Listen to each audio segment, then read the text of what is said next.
Do you think of Jesus as a prophet? Maybe sometimes.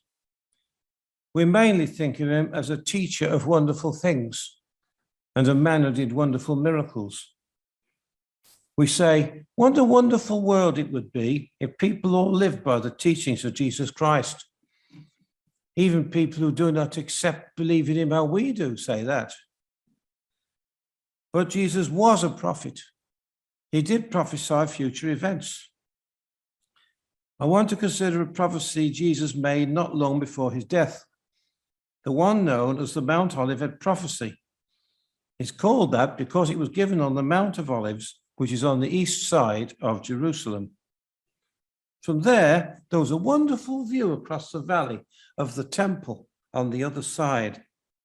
It almost shone in the sunshine, with the light stone reflecting it. Disciples didn't often get to see it, as most of them came from up the north in Galilee. So it was a chance for them to see it, and they were amazed by the sight of it.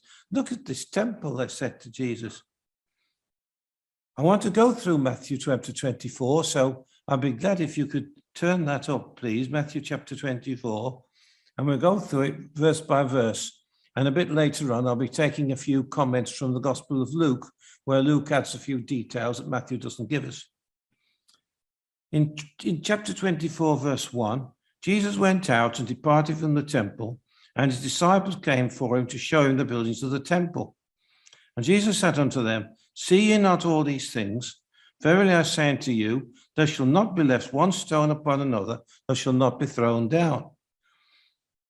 But it's difficult for us to understand the power of what Jesus was saying, because you think of perhaps the bricks in this building or the bricks in the building over the roads. If you've built of stone, you think of pieces of stone like this. But the pieces of stone that the temple in Jerusalem was made, some of them were 70 tons each. And it's quite amazing how they ever got into position. And how on earth are they ever going to all be thrown down? So it's an amazing prophecy he made, actually. But it's not just Jesus who says this here, it says elsewhere in the Bible. We don't turn to it, but in Matthew chapter 29, he gives you a time period prophesying the death of Jesus Christ, the Messiah. And it says, after 62 weeks shall Messiah be cut off, but not for himself. That's the death of Jesus Christ.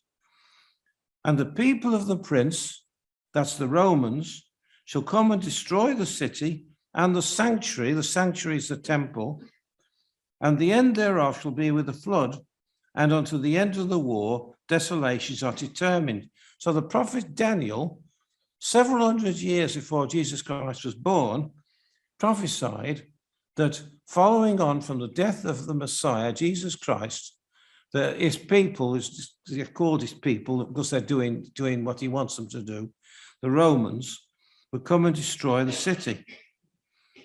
Also, we have the words of John the Baptist, who says, O generation of vipers, who hath warned you to flee from the wrath to come?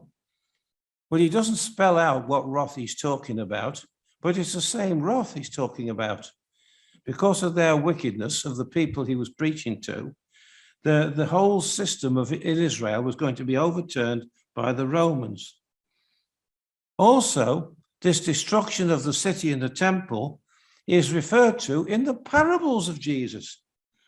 For example, in the parable of the wedding feast, in Matthew chapter 22, we read, And when the king heard thereof, he was wroth, and sent forth his armies, and destroyed those murderers, and burnt up their city. So in the parable of the king's servants is mentioned.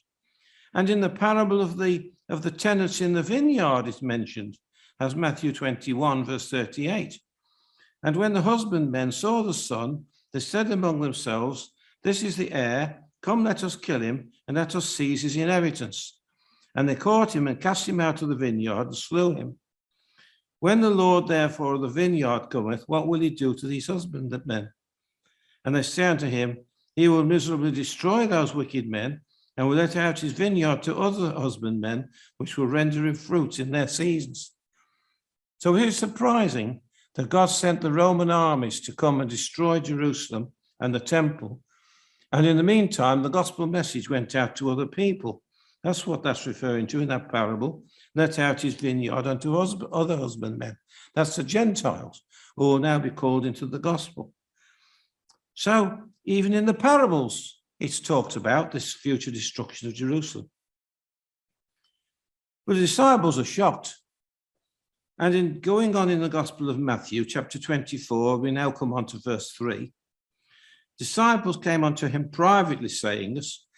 They're asking him privately, away from the crowds, because they're very concerned about this. When will these things be? And what will be the sign of thy coming and of the end of the world? Now, there's two questions here. When will these things be? That's the destruction of the city and the temple. And what will be the sign of Jesus Christ coming back to the earth and bringing about the end of the world?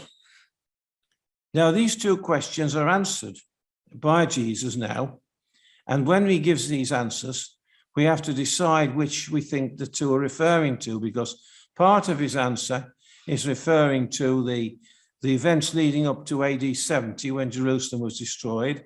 And part of his answer is relating to what we believe is the time we're living in now, leading up to Christ's return to the earth. So these things described in this chapter are referring to those two periods of time, the time before AD 70 and the time before Jesus Christ coming back to the earth. And Jesus makes it quite clear. He says, for as the lightning cometh out of the east and shineth unto the west, so shall the coming of the Son of Man be. So there's absolutely no doubt about it when it happens. We won't be saying, well, I wonder if this is him or isn't it him. You'll know.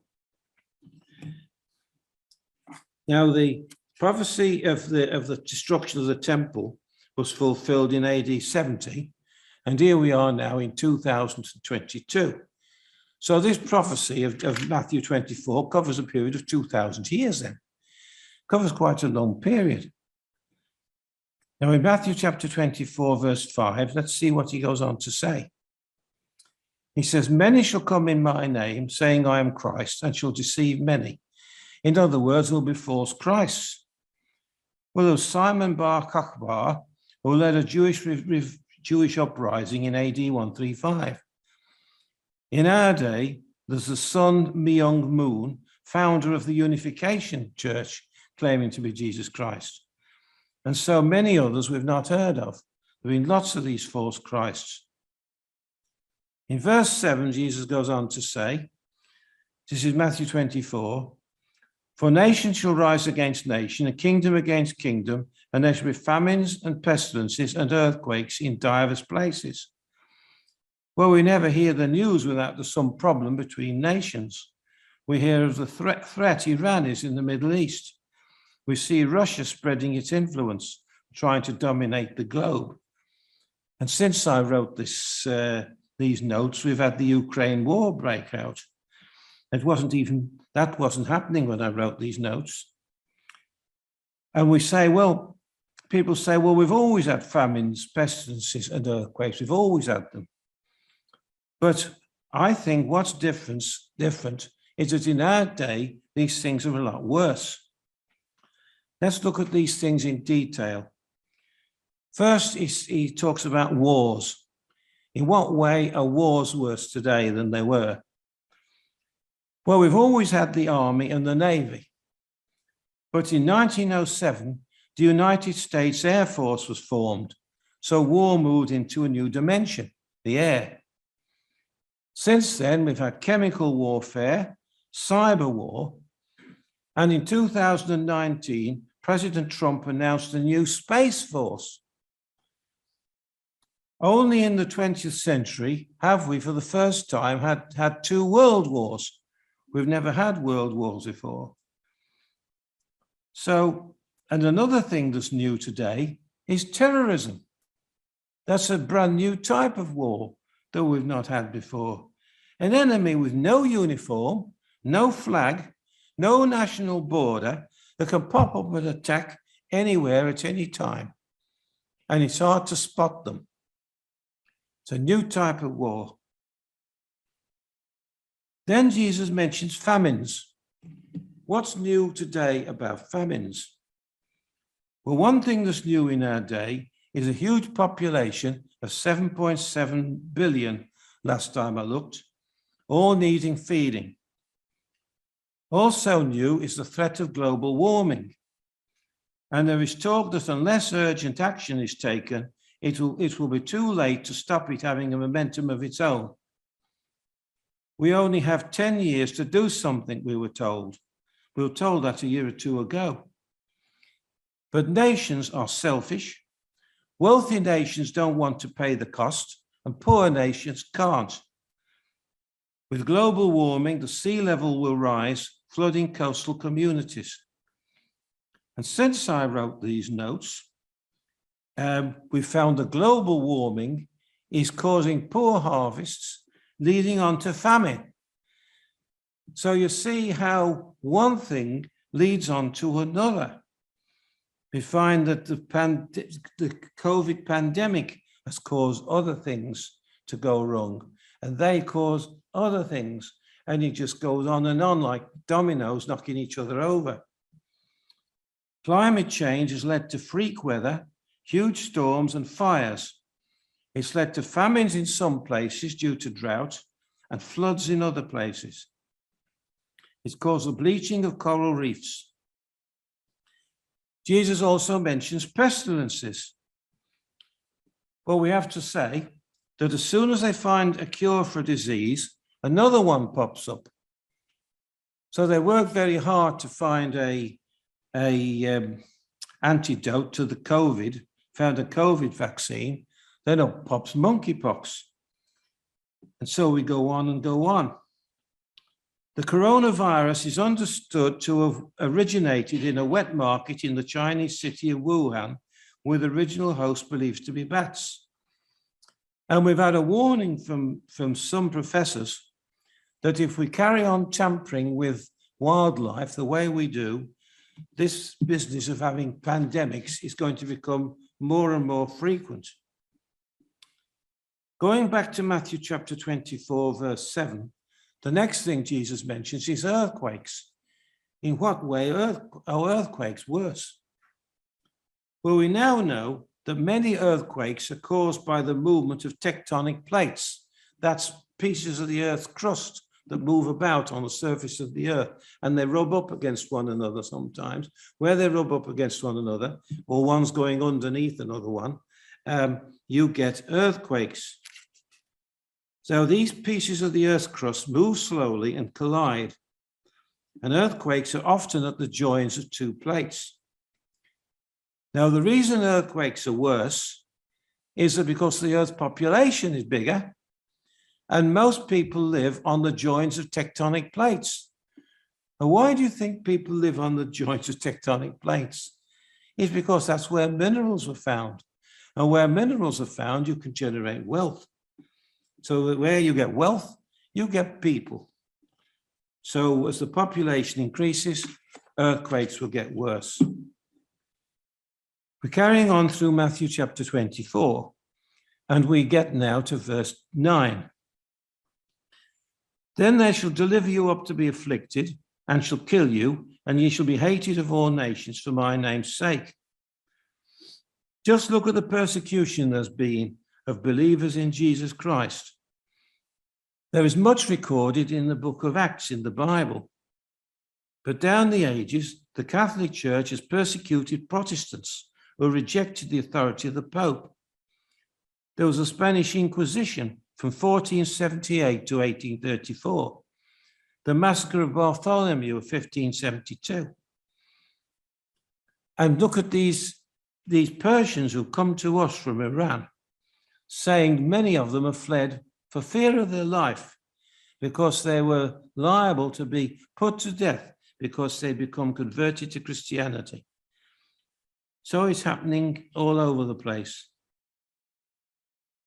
Today, Boris Johnson has stated that he wants to defend persecuted Christians.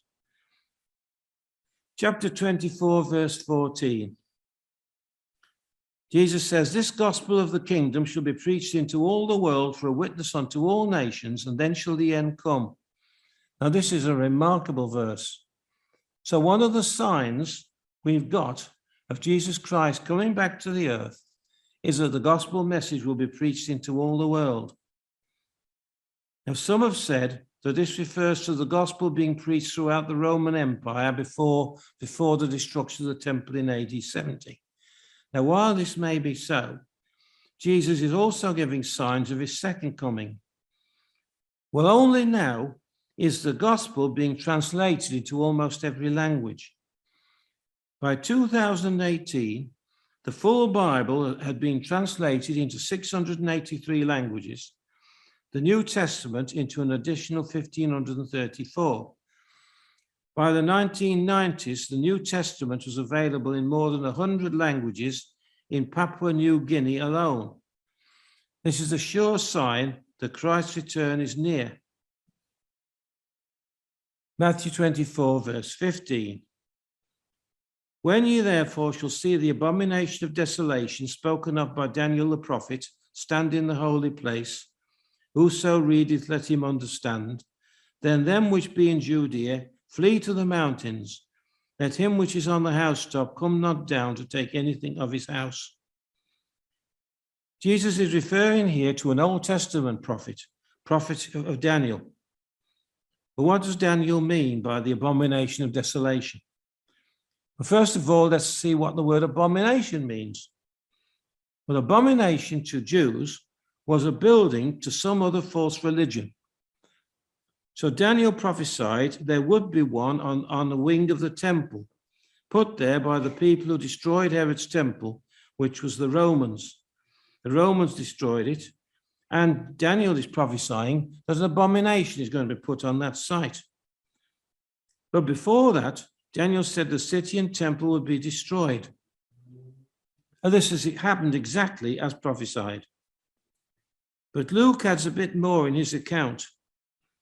And this is where we need to bring in a bit of the Gospel of Luke, chapter 21, verse 20, because he gives a few extra bits of information. In Luke, Jesus says, when ye see Jerusalem compassed with armies, then know that the desolation thereof is nigh. Then let them which are in Judea flee to the mountains, and them which are in the midst of it depart out, and let not them that are in the countries enter thereinto. Well, you read that and it doesn't strike you at first, but then you stop and think about it. If you're in the city of Jerusalem, and the city of Jerusalem encompassed with armies, how could you possibly flee? You stop and think about it. When you see Jerusalem encompassed with armies, then flee.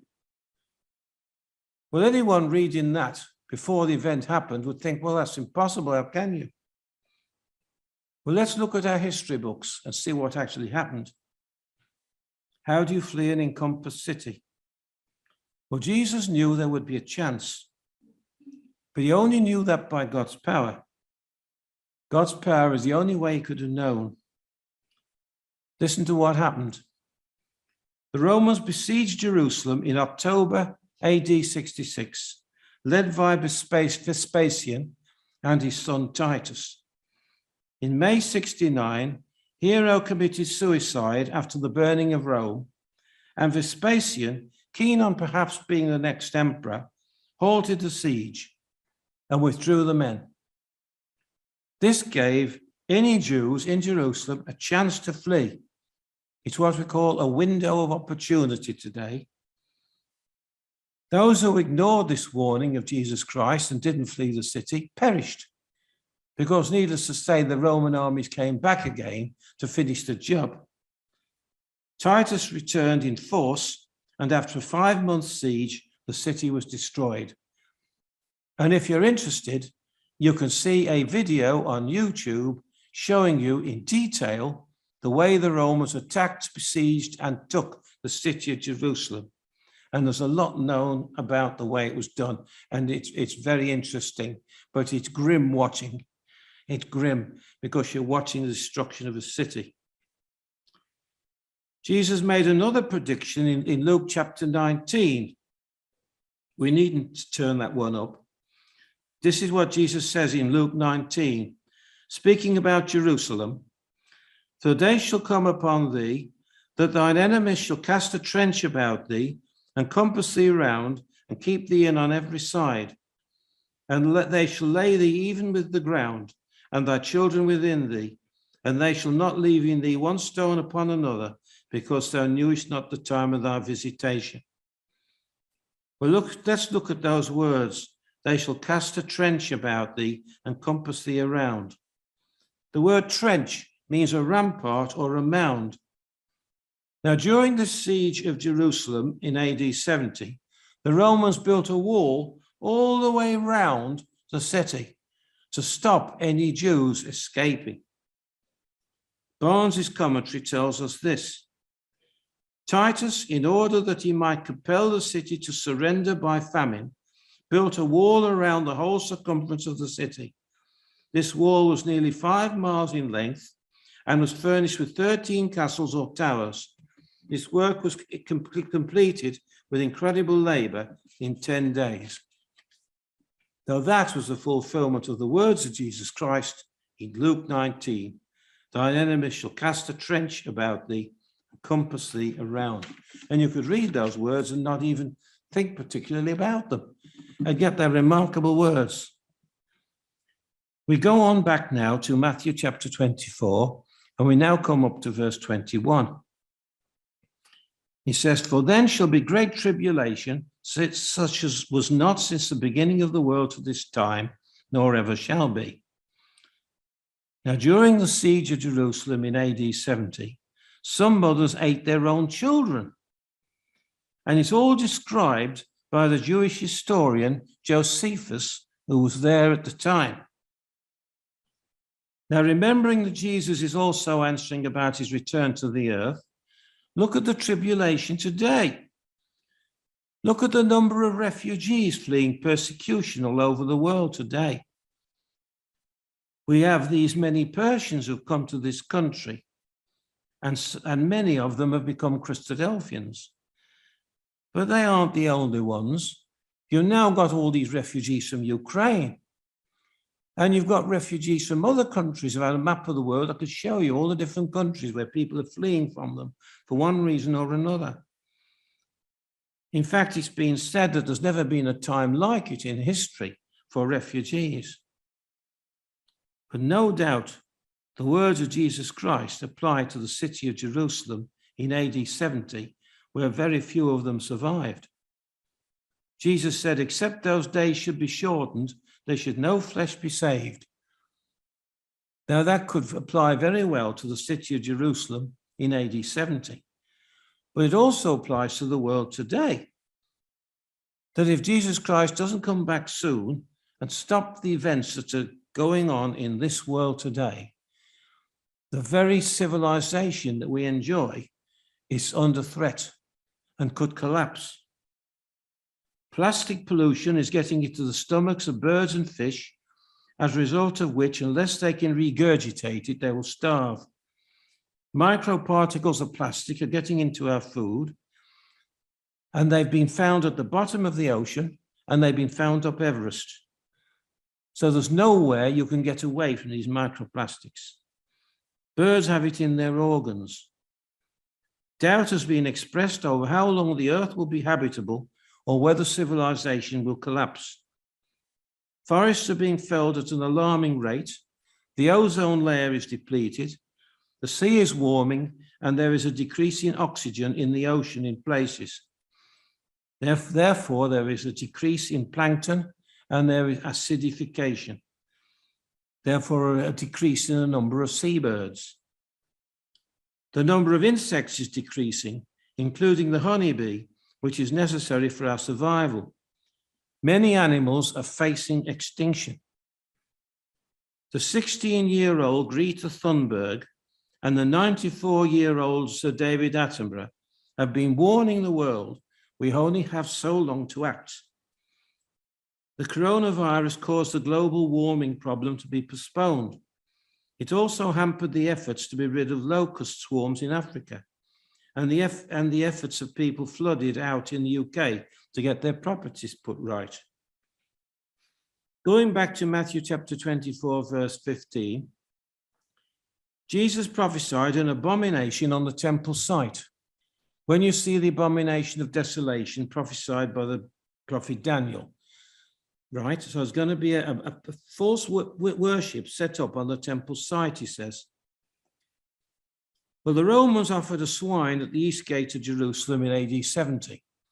Well, that's just a foretaste of what was coming. The first long-lasting abomination was a Roman pagan temple of Jupiter Capitolinus, built in AD 135, and then the pagan sanctuary of Venus, also in Jerusalem, in AD 135.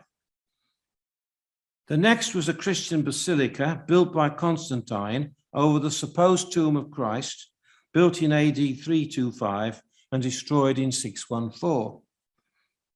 But the enduring one, and the one we all know, was when Omar built his wooden dome of the rock deliberately on the temple site in Jerusalem. And he built, the best date we can come up with this is 657. Later replaced by a stone building in about 690. Now that abomination is still there, and it's very well known to us in our present day with its golden dome. Now, if we could turn to Luke for a moment, Luke adds extra information about what will happen after the fall of Jerusalem. In Luke chapter 21, verse 24, it says, "They, the Jews, shall fall by the edge of the sword, and shall be led away captive unto all nations, and Jerusalem shall be trodden down of the Gentiles until the times of Gentiles be fulfilled." Jews were sold as slaves throughout the Roman Empire, and many died from want because there was a glut of slaves, and they did not all find buyers. Later, they went into all the world, and it was hard to find a country with no Jews living there. And it is today. Very hard to find a country with no Jews there. So that fulfilled the prophecy of Jesus Christ. The Jews would be led away captive into all nations. Wonderfully fulfilled. Jews were disliked, and there was universal anti-Semitism, and they had to flee from country to country. They had to live by their wits to survive, and became traders and helped each other with everything from getting employment to getting a wife. Jews had to marry Jews. In many countries, Jews were treated like animals. They had to pay a toll to go over a bridge like a donkey. They couldn't send their children to the same schools as other children. In many cities, they had to live in a Jewish quarter called a pale or a ghetto. We get references to the Jewish pale, or going beyond the pale, which all comes, these expressions all come from these Jewish quarters within cities. There were many massacres of Jews. Some were baptized as Christians by force. Jesus said that this would be until the times of Gentiles be fulfilled. Well, what does this refer to when the times of Gentiles were fulfilled? About the time of the French Revolution, the tide turned. Jews were emancipated country by country to the level of other nationalities. France in 1791, Prussia in 1812, Britain in 1858, and 1871, Germany. But Bible scholars knew that the fall of the Turkish Empire was needed before Israel could turn to their homeland in the land of Israel.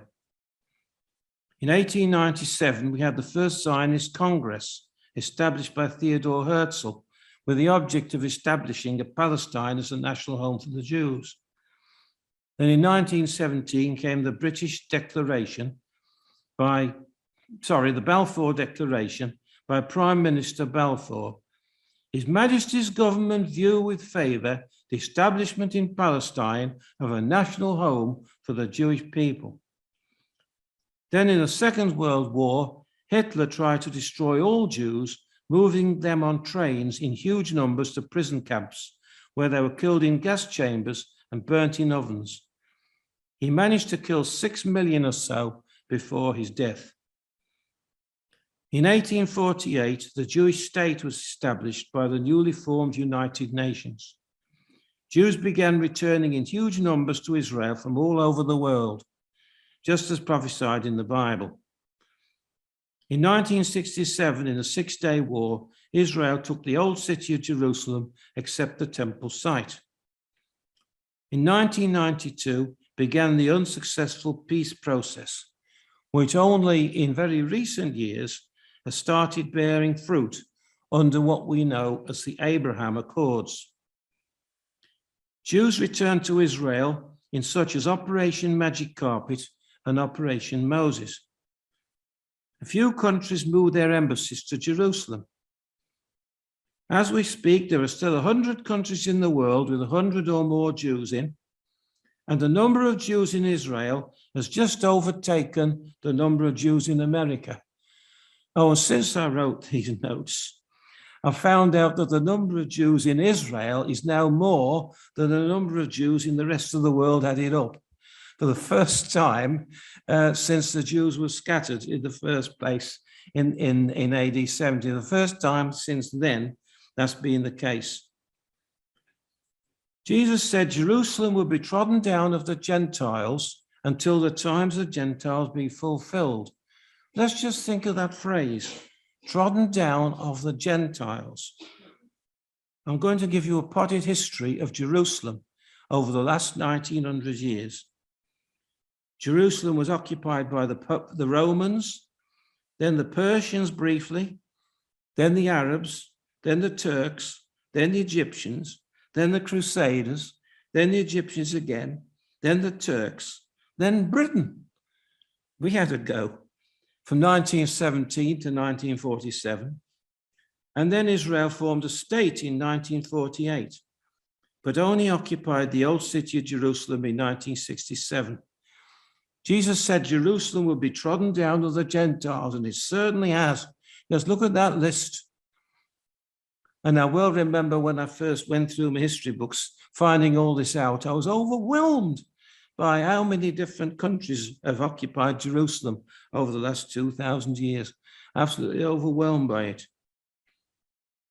But when were the times of Gentiles fulfilled? Can we put a date on that? Some would say it was fulfilled in 1967, when the old city was conquered by Israel in the Six-Day War. But still Muslims have jurisdiction over the Temple Mount.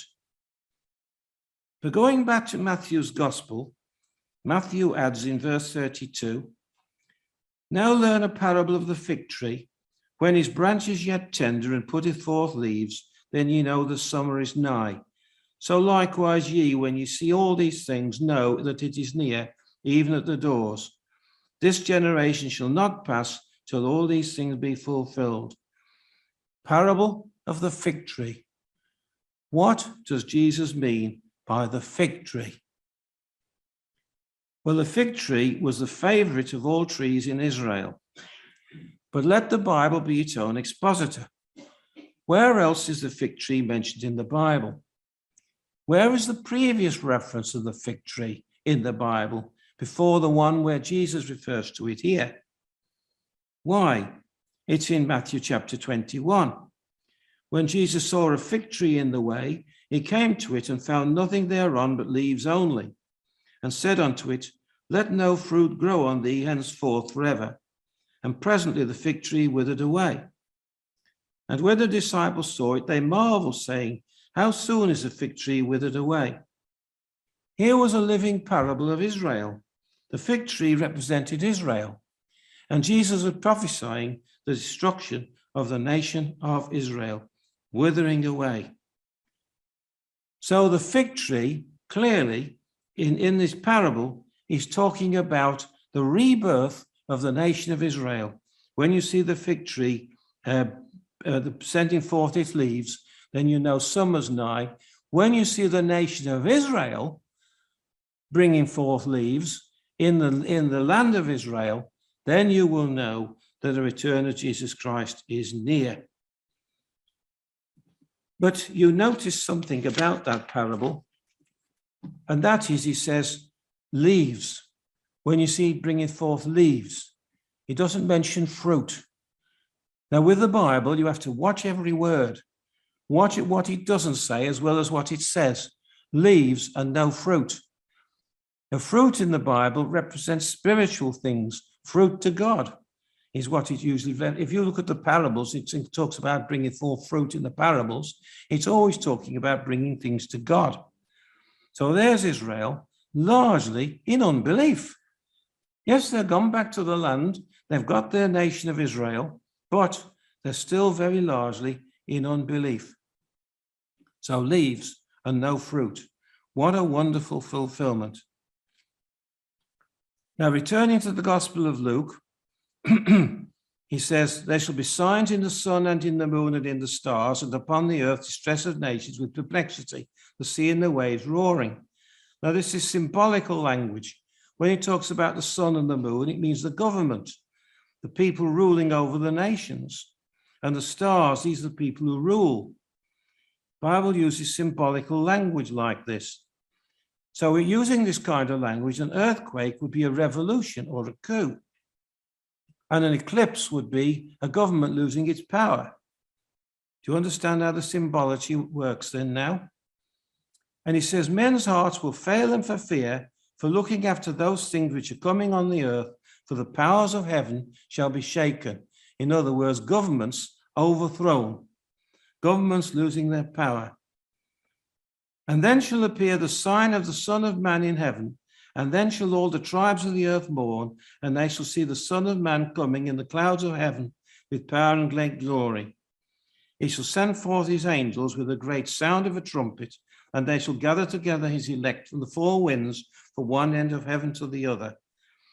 That's the time when we're all looking forward to, when Jesus Christ will come back to the earth. The day of judgment will take place, and he will gather all those who believed in him together to him. And that's going to happen then, when the world is in this terrible state. But then Jesus warns us in Luke 21, verse 28, and when these things begin to come to pass, then look up and lift up your heads, for your redemption draweth nigh. Begin. Well, they seem to be more than beginning to me. They seem to be well underway. And you just wonder how bad God will allow the situation to get before he sends Jesus Christ to intervene. Because clearly that is the only thing that will save man from his own folly. Jesus will return, gather his saints to judgment. Christ will redeem us from these horrors. Luke then gives a final warning, and this is the warning I want to leave you with. Take heed to yourselves, lest at any time your hearts be overcharged with surfeiting and drunkenness and cares of this life, so that that day come upon you unawares. For as a snare shall it come upon all them that dwell on the face of the whole earth. Most people in this world are oblivious to the fact that Jesus Christ is about to return. Totally oblivious to it. When it happens, it'll come as a snare on them. Don't let it come as a snare on you. Making sure you're ready. Making sure you don't get involved with the things of this world, all the pleasures of this world, leading you away from the things of God. And what a description this is of our age. People absorbed in pleasure and forgetting God. Watch you therefore, he says, and pray always, that ye may be accounted worthy to escape these things and stand before the Son of Man. Are we ready to meet our Lord? Have we taken on his name in baptism? Is our lifestyle what he expects of us? If not, then we don't know how long we've got.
Thank you for joining us. We hope you found the episode helpful.